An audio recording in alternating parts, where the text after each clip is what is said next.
So next theorem हमारा कौन सा है? Inscribed angle theorem. ये थ्योरम भी इंपॉर्टेंट है, काफी इंपॉर्टेंट है, काफी टाइम एग्जाम में पूछा जाता है। ठीक है, तो इसको कैसे, क्या क्या चीजें इसके लिए जरूरी है, आप लोग भी ध्यान दे ही लो, है ना। क्या क्या चीजें याद रखना इसके लिए जरूरी है, 2 से 3 पॉइंट्स ऐसे जो आपको याद रहे तो अच्छा है।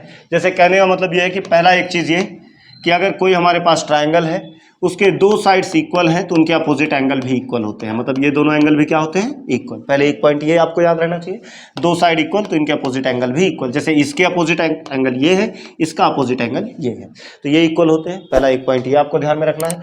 दूसरा आपको ध्यान में ये रखना है कि अगर मान लो कोई सर्कल है और ये सेंटर है, तो सेंट्रल पे बना हुआ एंगल सेंट्रल एंगल कहलाता है। ये कौन सा एंगल होगा? सेंट्रल। और ये जितना मेजर का होगा, इसका इसके सामने वाला आर्क भी उतने ही मेजर का होता है।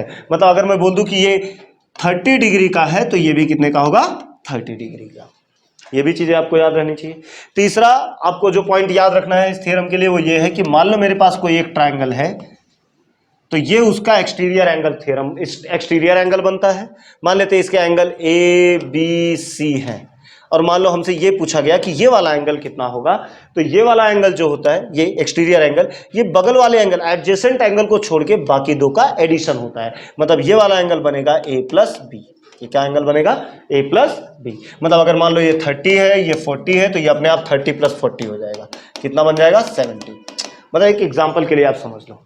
ठीक है, तो ये 3 चीजें आपको ध्यान में रहनी चाहिए। पहला कि अगर किसी ट्राइंगल के 2 साइड्स इक्वल तो उनके अपोजिट एंगल भी इक्वल। अगर कोई सर्कल है उसमें सेंट्रल एंगल बना है तो सेंट्रल एंगल जितना होगा उसका करस्पॉन्डिंग आर्क भी उतना होगा।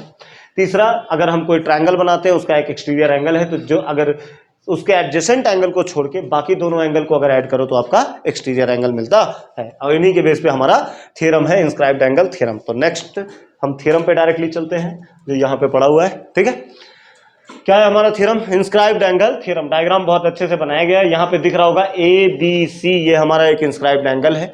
हमें ये प्रूफ करना है कि ABC, ये जो एंगल है, ये वाला एंगल, ये पूरा एंगल, जैसे मैं यहाँ पे मार्क करके बताता हूँ, ये एंगल जो है हमारा, ये इस पूरे मेजरमेंट का आधा होता है। ये हमें प्रूफ करना है। मतलब angle ABC is half of measurement of arc AC। ये पूरे AC का आधा। मतलब अगर AC हमारा 60 डिग्री है तो ये हमारा कितना होना चाहिए? 30 डिग्री। ये 60 डिग्री तो ये 30 डिग्री, ऐसा कुछ हो रहेगा। ये 50 तो ये 25। ठीक है, ये हमें प्रूव करना। हमें गिवन क्या है? गिवन यही है कि ABC एक इंस्क्राइब्ड एंगल है।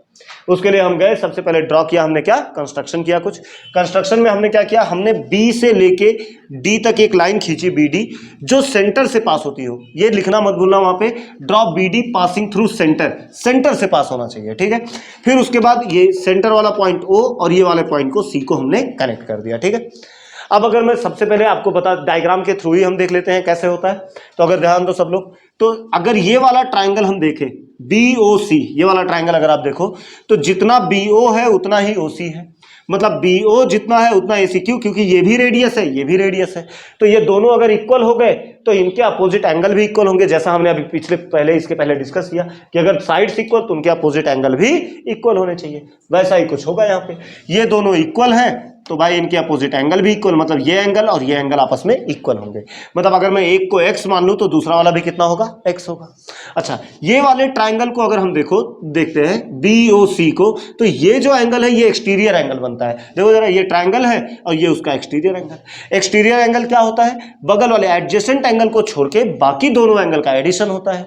मतलब x और x का एडिशन हो जाएगा, तो x और x मिलके कितने हो जाएंगे? 2x। अच्छा, यहां पे ध्यान दो, ये एंगल सेंटर पे बना है, सेंटर पे बना है, मतलब ये सेंट्रल एंगल है, और सेंट्रल एंगल उतना ही होता है जितना आर्क का मेजर होता है। तो अगर ये 2x है तो ये भी कितना बना? 2x बना। अब अगर तुम ऊपर से पूरा डायग्राम फिर से देखो तो इसका वैल्यू कितना आया? 2x। इसकी वैल्यू कितनी आई? x। तो यही तो हमें प्रूफ करना था कि आर्क का आधा होता है। लेकिन आप बोलोगे सर हमें ये वाला साइड भी चाहिए, तो जैसे हमने इधर किया वैसे ही हम इधर भी कर सकते हैं। तो यही पूरे थ्योरम में था। बहुत सिंपल सा थ्योरम है, फटाफट देख लेते हैं। सबसे पहले हमने लिया क्या? देखो जल्दी जल्दी देखेंगे। एक ट्राइंगल हमने लिया BOC, ले लिया, कोई दिक्कत नहीं। फिर हमने देख लिया BO = OC है, वो भी देख लिया। क्या? रेडियस ऑफ सेम सर्कल, कोई प्रॉब्लम नहीं। फिर हमने देखा कि अगर ये दोनों इक्वल है तो ये दोनों एंगल भी इक्वल होंगे। एंगल OBC OCB इक्वल होंगे, जिनको हमने x मान लिया। ठीक है, ये x हो गए। फिर एंगल COD को अगर देखो तो COD is an exterior angle of triangle OBC। COD जो है वो इस ट्राइंगल का एक्सटीरियर एंगल है, अभी भी हमने डिस्कस किया। तो एंगल COD होगा क्या, इन दोनों एंगल का एडिशन लिख दिया, ऐड किया x प्लस एक्स, वहां पे x प्लस एक्स ऐड किया तो हमारा आंसर कितना आया, angle COD is equal to 2x। हम यहां पहुंच गए, क्लियर है। अगर ये 2x हो गया, अब ध्यान देना है मेजरमेंट, अगर ये 2x है तो ये आर्क भी कितना होगा, 2x ही होगा, वो भी सेंट्रल एंगल के इक्वल होता है। मतलब COD अगर 2x है तो मेजरमेंट ऑफ आर्क DC भी क्या होगा, 2x ही होगा। ये रहा मेजरमेंट ऑफ आर्क DC, ये रहा DC, ये भी कितना होगा 2x, ये 2x तो ये भी 2x। Measurement of arc DC is equal to 2x। जरा ध्यान दो, measurement of arc DC is equal to 2 लिखा इनटू x की जगह मैं थोड़ा सा चेंज किया, x की जगह मैं क्या लिख रहा हूं, एंगल DBC, क्योंकि एक्चुअल में देखा जाए तो x ही है ना, तो x की जगह हम लिख सकते हैं DBC, तो लिख दिया मैंने DBC। तो DBC is equal to half of measurement of arc DC हो गया, हाफ ऑफ मेजरमेंट ऑफ, ये 2 को यहां भेजा, DBC इज इक्वल टू 2 इधर गया तो 1/2 हो गया, इधर मल्टीप्लीकेशन इधर जाकर division into measurement of arc DC। ये एक पॉइंट हमारा बन गया। ऐसा ही सेम चीजें हम इधर भी कर सकते हैं। क्या प्रूफ किया हमने, DBC is half of DC, तो इधर हम क्या प्रूफ कर सकते हैं, ABD is half of AD, जो हमने देखो नेक्स्ट वाले पेज पे किया है सिमिलरली लिख के। Similarly we can prove that कि DBA is equal to half of measurement of arc AD।